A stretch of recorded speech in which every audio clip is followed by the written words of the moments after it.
For the past 5 years, I've been investigating this question of where good ideas come from. It's the kind of problem I think all of us are intrinsically interested in. We want to be more creative, we want to come up with better ideas, we want our organizations to be more innovative. I've looked at this problem from an environmental perspective. What are the spaces that have historically led to unusual rates of creativity and innovation? And what I've found in all of these systems, there are these recurring patterns that you see again and again that are crucial to creating environments that are unusually innovative. One pattern I call the slow hunch, that breakthrough ideas almost never come in a moment of great insight, in a sudden stroke of inspiration. Most important ideas take a long time to evolve, and they spend a long time dormant in the background. It isn't until the idea has had 2 or 3 years, sometimes 10 or 20 years to mature, that it suddenly becomes accessible to you and useful to you in a certain way.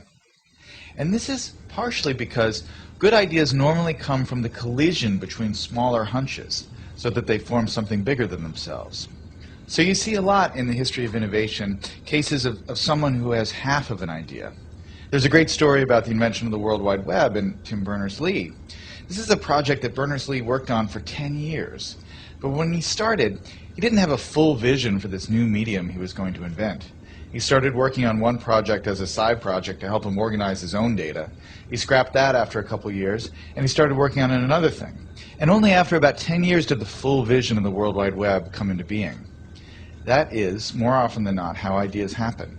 They need time to incubate, and they spend a lot of time in this partial hunch form.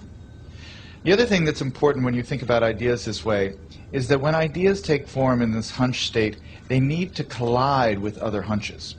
Oftentimes, the thing that turns a hunch into a real breakthrough is another hunch that's lurking in somebody else's mind. And you have to figure out a way to create systems that allow those hunches to come together and turn into something bigger than the sum of their parts.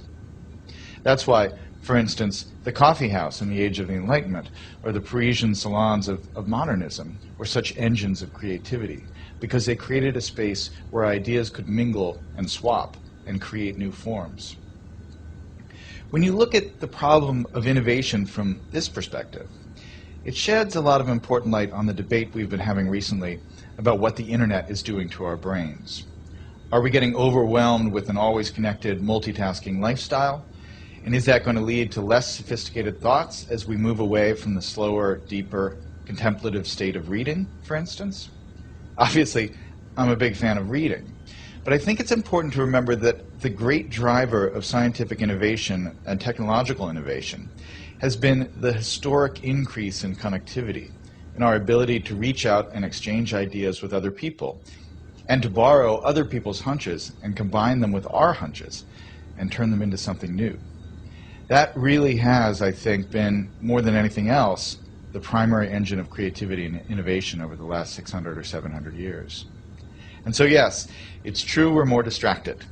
But what has happened that is really miraculous and marvelous over the last 15 years is that we have so many new ways to connect and so many new ways to reach out and find other people who have that missing piece that will complete the idea we're working on, or to stumble serendipitously across some amazing new piece of information that we can use to build and improve our own ideas.